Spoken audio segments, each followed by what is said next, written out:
அது அன்றைக்கி பார்த்துக்கலாம் வாங்கன்னு சொன்ன விஷயந்தான் நான் இன்றைக்கி நடிகனாகி இப்படி ஒரு மேடை ஏறி நிற்கிறதுக்கும் அவர் தான் காரணம். ஏன்னா ஆடும் கூத்துங்கிற ஒரு படம் எனக்கு வாய்ப்பு கிடைக்கும்போது அவர் தான் கூப்பிட்டு சொன்னார். ஏன்னா முன்னாடி இந்த படத்தில் கிருஷ்ணா நடிச்சிருப்பார், ஆயுத எழுத்தில் நடித்த கிருஷ்ணா. அவர் ஆயுத எழுத்தில் ஒரு 3 நாள் டேட்டோ 4 நாள் டேட்டோ வாங்கிட்டு வந்தார். அவரு முடிஞ்சிடும் பார்க்குறாரு, ஃபோன் பண்ணி அழுவார். எனக்கு ரூம்மேட் அவர் தான்.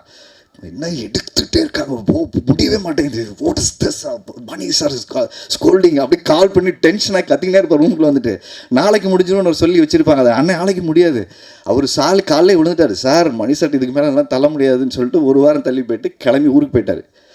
அவருக்கு டூப் போடுறதுக்கு ஆள் யாருன்னு சொல்லி எல்லாம் டிஸ்கஷன் நடக்குது ஆஃபீஸில். அந்த சாயலில் யார் இருக்கா, அந்த ஹைட்டில் எல்லாம் ஆள் இருக்கும்போது இப்போ சாமி எல்லாம் வேலையில் இருக்கும், சாமியெல்லாம் இருந்தான்னு நினைக்கிறேன். அவர் எல்லோரும் டிஸ்கஸ் பண்ணிட்டு ஆரி தூக்கி போடலாம் அப்படின்னு சொல்லிட்டு வந்து எங்களை டிஸ்கஸ் பண்ணிட்டு, இதில் ஒரு கேரக்டர் இருக்குது பண்ணுறீங்களா, ஆனால் இதில் வந்து படத்துலலாம் வருமா என்னெல்லாம் தெரியாது, அது உங்களுக்கு ஓகேவா அப்படின்னு கேட்டு பண்ணார். ட்ரெஸ்ஸெல்லாம் அந்த பேடெல்லாம் மாற்றி விட்டுட்டு உள்ளே அந்த ஷார்ட் எடுத்தாங்க. 2 வரி டயலாக்.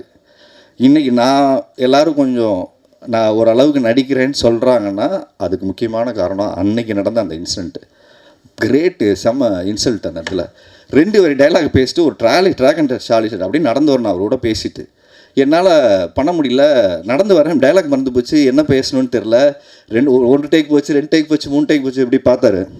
இதெல்லாம் ஃபோட்டோ தூக்கிட்டு இந்த ஆர்வத்தை மட்டும் வச்சுக்கிட்டு இருக்குன்னு அந்த எக்ஸ்பிரஷன் பார்த்துட்டு டைம் போயிட்டுருக்கு. ஓகே நீங்கள் நடந்து வாங்க, சரி ட்ராகன் ட்ரைல். அவர் அங்கேருந்து ஆக்ஷன் சொல்லிவிட்டு அப்படியே வந்தோடனே என் டைலாக்கு என்ன கவுண்டரோ அதை அப்படியே எடுத்துகிட்டு ஓஎஸில் ஷோல்டரில் வச்சுட்டு பண்ணிட்டாங்க. பண்ணி முடிச்சு அந்த ஷார்ட்டை முடிஞ்சிச்சு.